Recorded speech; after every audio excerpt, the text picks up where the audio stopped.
Saludos, soy Yorbelis Guerrero, estudiante de Psicología de la Universidad Bicentenaria de Aragua. Esta video presentación es para darle respuesta a la actividad sumativa número 4 de la unidad curricular Psicología del Consumidor. Haremos un pequeño resumen y un análisis de todo lo que vimos en clases en el transcurso del trimestre. La psicología del consumidor, un viaje al corazón de las decisiones de compra. Definición. La psicología del consumidor es una rama aplicada de la psicología que estudia cómo las personas toman decisiones de compra, evaluando los procesos racionales e irracionales que intervienen en su comportamiento. Según Daniel Kahneman, estas decisiones se ven influenciadas por pensamientos, emociones y el entorno social. Su importancia radica en que permite comprender las motivaciones y necesidades del consumidor, facilitando el diseño de productos, servicios y estrategias de marketing más efectivos. Un ejemplo de esto es cuando vamos al supermercado a hacer compras y la mayoría de las veces al lado de la caja registradora hay chocolates o snacks que dicen 50% de descuento, solo por el día de hoy, 2 por 1. Cuando estamos cansados somos más propensos a hacer compras compulsivas.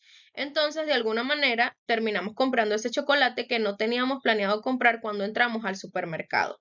Los antecedentes científicos de la psicología del consumidor se remontan a finales del siglo XIX con la psicología experimental, donde se empezó a estudiar los procesos de percepción, atención y memoria. Antecedentes económicos. El surgimiento del capitalismo y la producción en masa cambió la forma en que las personas accedían a bienes, pensando en necesidades básicas como símbolo de estatus. Antecedentes sociales. Socialmente, el comportamiento del consumidor se ha visto influenciado por medios de comunicación, redes sociales y la cultura digital, que moldean percepciones sobre lo que significa el éxito, la belleza o la realización personal en la actualidad. La psicología del consumidor también analiza cómo los algoritmos y el marketing digital personalizado afectan nuestras decisiones, creando experiencias de compra cada vez más inmediatas, pero también riesgos como el consumismo excesivo y su impacto ambiental. La psicología del consumidor nos enseña que las decisiones de compra no siempre son racionales, sino que están profundamente influenciadas por emociones, cultura, estatus y el entorno social.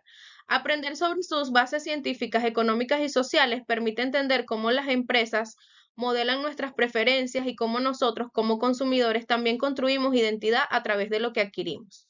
Enunciado importante. Comprender al consumidor es comprender al ser humano en su dimensión más cotidiana y emocional.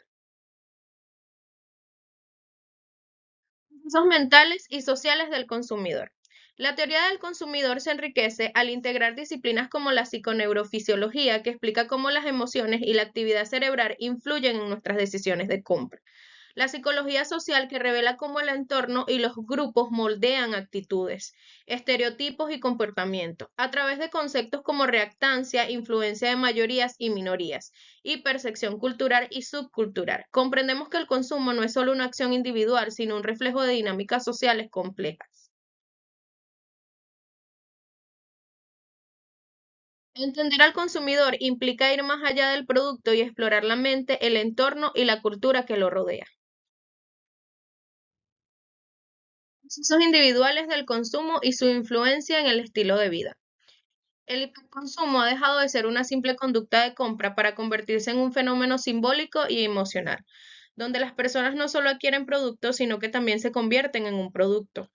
A través del cortometraje que nos mandaron a visualizar en la actividad sumativa número 3, la era del hiperconsumismo, se evidencia cómo los estilos de vida actuales están marcados por la ansiedad, el deseo de pertenencia y la presión social, impulsados por el marketing digital, las redes sociales y la pérdida de conexión con las verdaderas necesidades.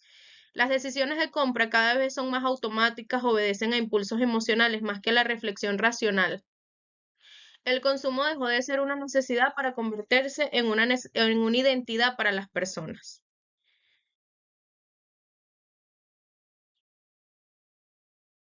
Se amplía a través de los objetos que poseemos, lo que compramos, refleja quién creemos ser o queremos ser. Rucksack-Bell, 1988, teoría del yo escondido. Esta frase refleja cómo las decisiones del consumo están ligadas a la identidad personal y la construcción del estilo de vida, un enfoque central en la psicología del consumidor. Conclusiones. Al materia, se evidenció que el consumo no es solo una actividad económica, sino una expresión profunda del ser humano influida por factores psicológicos, sociales, culturales y emocionales. Desde la definición de la psicología del consumidor, que vimos en el primer módulo, comprendimos que las decisiones de compra responden tanto a las necesidades básicas como a procesos irracionales mediados por el deseo de pertenencia, estatus y validación social. El uso de teorías como las de aprendizaje social, Bandura, el condicionamiento operante, Skinner, el consumo simbólico, de Belk, y el procesamiento dual de Kahneman permitió explicar cómo el consumidor moderno es moldeado por su entorno, sus emociones y sus hábitos cognitivos automáticos. En el segundo módulo se exploraron fenómenos como la reactancia, los estereotipos, las actitudes y la influencia de las mayorías, minorías y grupos culturales, entendiendo que la identidad del consumidor no se forma de manera aislada, sino en constante interacción con su grupo de referencia y la cultura en la que está inmerso. Esta interacción da lugar a decisiones muchas veces inconscientes, reforzadas por algoritmos, publicidad emocional y contenido aspiracional en medios digitales. Finalmente, en el tercer módulo permitió una reflexión crítica sobre la ética del hiperconsumo, evidenciada en el análisis del cortometraje La era del hiperconsumismo. Se mostró cómo el deseo de ser, a través de tener, está dejando consecuencias ecológicas alarmantes, como el deterioro de la capa de ozono, la acumulación de microplásticos en la sangre humana y un modelo de consumo impulsivo que afecta la salud mental, la justicia social y la sostenibilidad del planeta. Hoy el 60% de contenido digital que consumimos está diseñado para generar deseo inmediato de compra y se estima que más del 30% de lo que compramos no lo necesitamos realmente. Y ni siquiera nos sentamos a pensar en la huella ecológica que dejamos. Esto me llevó a reflexionar sobre cómo muchas decisiones de compra no responden a necesidades reales, sino a deseos impuestos por la sociedad. En el caso de Venezuela, la crisis económica obliga a consumir desde la necesidad, no desde el exceso. Esta realidad contrasta con el hiperconsumo global y nos invita a ser consumidores más conscientes y responsables. Para concluir, había una pregunta que el profesor me hizo varias veces y era: ¿el dinero extra puede cambiar tu conducta como consumidora? Quiero darle una respuesta. El dinero extra puede influir en mi conducta de compra, claro que sí, pero no necesariamente de la forma impulsiva que muchos imaginan.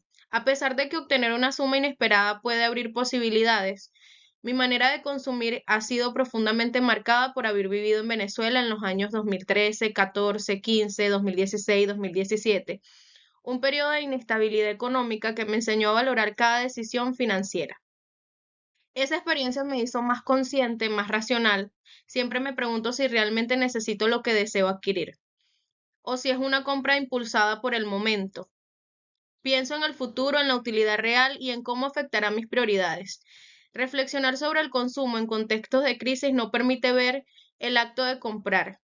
No siempre está guiado por el deseo, sino por una necesidad más profunda de seguridad, previsión y control. Así que de alguna manera ese dinero extra lo podría utilizar para hacer algunas cosas que quiero hacer, pero la mayoría de ese dinero lo utilizaría para poder cumplir mis metas, tener una casa más grande si la necesito, pero estaría basado en la necesidad más que en el deseo. Para concluir, la experiencia de vivir en contextos de crisis como la que actualmente atraviesa Venezuela ha moldeado en mí una conducta de consumo más racional y previsiva. Esto nos invita a repensar nuestras decisiones de compra, incluso cuando disponemos de dinero extra. En un entorno marcado por el hiperconsumismo, debemos ser más conscientes, críticos y responsables con lo que compramos y por qué lo hacemos. Siempre pensar en cuando vamos a comprar un producto, en la huella ambiental que deja ese producto y si realmente lo necesitamos. Sin más nada que decir, me despido. Muchas gracias por su atención.